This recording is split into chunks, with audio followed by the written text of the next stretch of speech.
Le tirage au sort de l'ordre de passage des duos en lice pour la présidentielle du 11 avril 2021 a eu lieu ce lundi.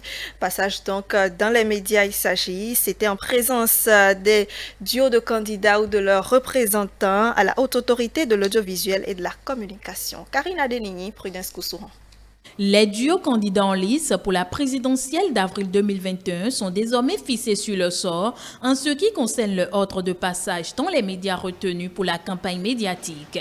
À l'issue du tirage au sort effectué ce lundi 22 mars 2021 au siège de la haute autorité de l'audiovisuel et de la communication, le duo Djemba Hunkbe est le premier à effectuer son passage. En deuxième position, le duo Talon Talata et enfin le duo Kowe Agossa. Pendant cette période de campagne médiatique, l'accès aux médias retenus est gratuit, un accès qui est également réglementé. Tout duo président et vice-président candidat bénéficie de 2 reportages de 3 minutes chacun à chaque édition du journal et de 1500 signes, soit un quart de page par parution. Tout parti politique peut bénéficier d'un reportage par jour.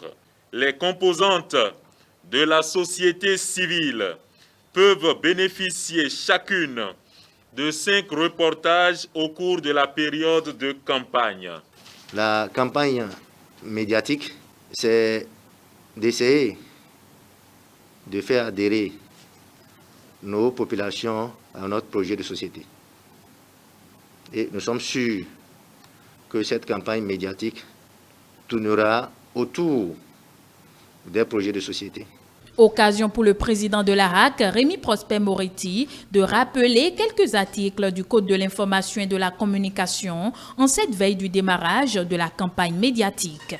Seront punis comme complices d'une infraction qualifiée de crime, ce qui, soit par la presse écrite ou audiovisuelle, des imprimés vendus ou distribués, mis en vente ou exposés dans les lieux publics, ou par des plancards et affiches publiques, soit par tous les moyens modernes de communication de masse, auront directement provoqué l'auteur ou les auteurs à commettre la dite infraction si la provocation a été suivie des faits.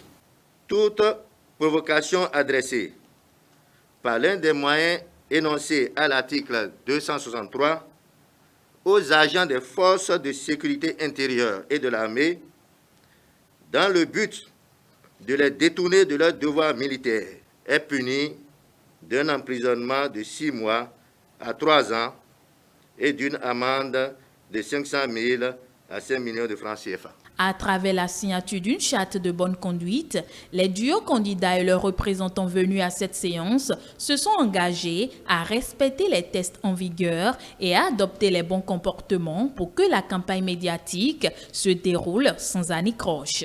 Nous sommes au niveau de notre duo très attachés à la paix, à l'harmonie, à l'ordre dans la cité. Et nous croyons que nous allons tout faire pour que au soir du 11 avril, les Béninois se retrouvent dans la paix. Nous demandons surtout à l'ARAC aussi de veiller à ce que l'équilibre soit respecté au niveau des médias du secteur privé. Nous ne doutons pas de ce qui va se passer au niveau des médias du service public. Nous souhaiterions vivement que les différents médias retenus puissent accorder l'accueil qu'il faut aux candidats. Donc, en ce qui concerne l'acte de signature du pacte de bonne conduite, je pense que ça ne saurait poser un problème. Rappelons que la campagne médiatique pour le premier tour de l'élection présidentielle démarre le 26 mars 2021 à 0h et prend fin le 9 avril à minuit.